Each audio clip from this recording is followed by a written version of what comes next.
Oi. Considerando a colocação que o Félix fez, sim, eu achei interessante pensar nessa condição da reflexão. Muitas vezes a gente não consegue perceber se de repente esse convite de amparador é um convite de amparador, como você, né, colocou, muito bem colocado, ou aquilo dali é de um assédio. E que o quanto que essa reflexão ela contribui. Então, eu vejo, até mesmo porque hoje em dia na humanidade, se a gente for parar para olhar para as pessoas, a grande maioria não tem o hábito de parar para pensar, de parar para refletir.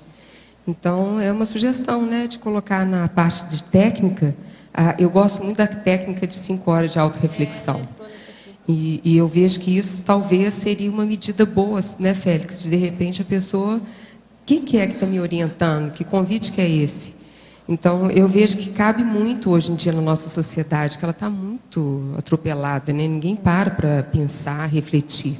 E é lógico que isso é só uma sugestão, né? Não, eu acho que vale a pena. A gente colocou no binômio aqui atenção e ponderação, mas estaria extremamente bem colocado colocar em tecnologia também, a técnica da reflexão de 5 horas. Eu vejo que foi uma das técnicas que eu apliquei comigo que me ajudou muito, sabe? Não só as 5 horas, como qualquer laboratório que a gente faça, isso vai te ajudar muito a conectar com os aparadores e tomar as decisões. Então é uma sugestão que eu acho que vale a pena, né? Isso. Muito bom. Adriana, letra Jader.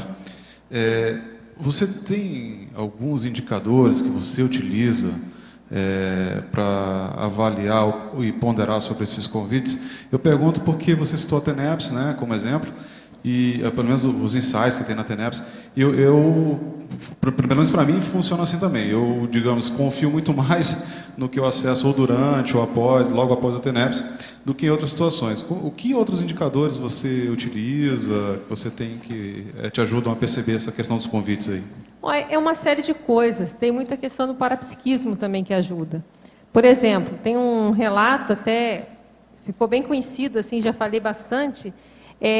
Por exemplo, teve uma vez que eu estava no banco, eu ando sempre na fila do banco, eu ando sempre com o celular desligado, né? Porque eu só uso o celular mesmo se eu precisar ligar, é o mínimo do mínimo. Então, eu resolvi ligar o celular para falar com o Mário. Não sei nem lembro o que era mais, não deve ser nada muito importante. Sei que eu falei, vou ligar o celular e vou falar uma coisa, estava no banco, né? Não estou fazendo nada, né? Vou ligar o celular. Na hora que eu ligo o celular toca. Eu liguei e estava tocando. E na hora que eu atendo, era para me escalar para fazer um trabalho. Mas eu falei, na hora, vou. Não quero saber se eu tenho tempo. Eu vou. Então, na hora, é muito assim, eu vou.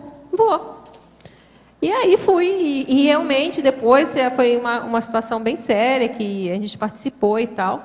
Então, a gente vê que tem muitos fatores, sabe, Jader, que vem na hora. Assim, esse foi um exemplo assim, bem clássico mesmo, foi uma sincronicidade enorme, e na hora que a pessoa vai falando, você já vai sentindo, é para mim, é para mim, é para mim, é para mim, e vamos embora. Então, tem esses que são mais óbvios, e tem aqueles outros que a gente precisa pensar mais. Então, uma técnica que eu faço, quando eu não tenho, pelo menos eu busco dormir uma noite. Então, dependendo do convite que é feito, uma coisa mais assim, você vai participar daqui ou daquilo, sabe? Geralmente, eu falo assim, eu dou resposta amanhã ou daqui a 2 dias eu vou... Porque aí eu vou ter, pelo menos, no mínimo, uma noite para eu dormir, para eu acordar bem, para eu ir pensando, e aí eu tomo a decisão. Lógico, um convite que vai implicar, às vezes, mais horas de trabalho, porque uma coisa é você ir lá fazer um atendimento, puf, passou. Outra coisa é uma coisa que vai, às vezes, demandar meses de trabalho. Então, isso eu procuro, uma técnica que eu uso, isso eu faço com o Mário para tudo, né? Até decisão, se a gente vai comprar, se vai vender, o que vai fazer. No mínimo, uma noite, a gente vai dormir e vai acordar, e vai passar pela TENEPS, e vai ver se a gente toma, antes de tomar a decisão, para não tomar precipitadamente. Então, isso é uma outra técnica que eu procuro. Mas nem tudo, nem sempre dá para você esperar uma noite. Então, depende muito do momento, não tem uma coisa específica. Entendi. Né?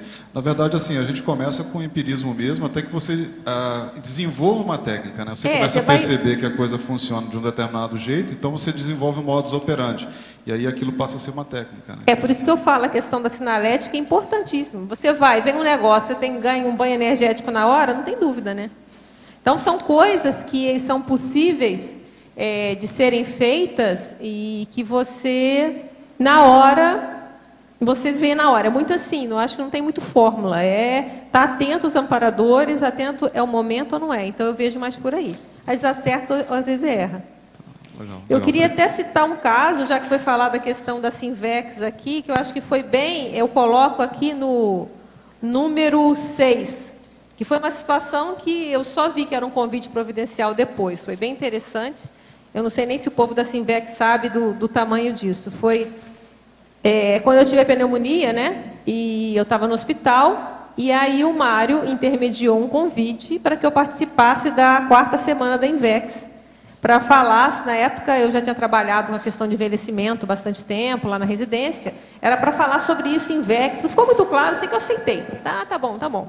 Isso era em março, eu estava no hospital em março, o evento é em julho, né? Então, muitos anos, muito tempo pela frente a correr.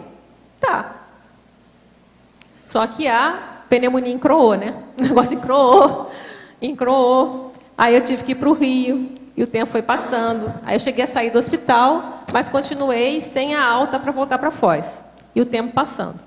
E o mais interessante é que saiu, eu trouxe até o jornalzinho da Invex, aí o Mário me chega lá todo feliz com o jornalzinho da Invex. Aí olha só o que estava escrito. O combinado, pelo menos o que eu entendi, era para falar de terceira idade. Aí vem assim: a professora Adriana Lopes falará sobre os cuidados essenciais com a saúde holossomática. Eu falei, brincadeira. E eu naquela situação. Então, aquilo foi extremamente, porque aquilo foi uma coisa, eu falei, eu vou nesse negócio, mas não adianta, eu vou. E eu vim. Então, acabou que eu tive assim, a liberação geral para voltar para Foz 20 dias antes do evento. E 2 dias antes eu cheguei e fui lá e falei no evento, eu falei sobre saúde e longevidade em Invex. Então, foi muito importante, quer dizer, a inspiração de quem fez o convite foi fundamental, uma coisa assim que parecia uma coisa tão tranquila, mas que foi um fixador. Então, eu coloco aqui, o compromisso com a participação, sustentando a conexão com os amparadores funcionais e o holopensene sadio. Então, não, eu vou lá, vai dar certo, e vou falar de saúde, quer dizer, é uma coisa, quer dizer, eu tenho autoridade moral, pelo menos cuidados, pelo menos o que fazer e o que não fazer, né? Então, foi assim, um dos convites bem sérios que eu vi que foi coisa de amparador mesmo, eles lembrarem de mim, uma coisa bem... E que isso só vê muito depois que você faz o diagnóstico. Então, isso aqui é um exemplo, assim, acho muito sério, que eu gostaria de colocar.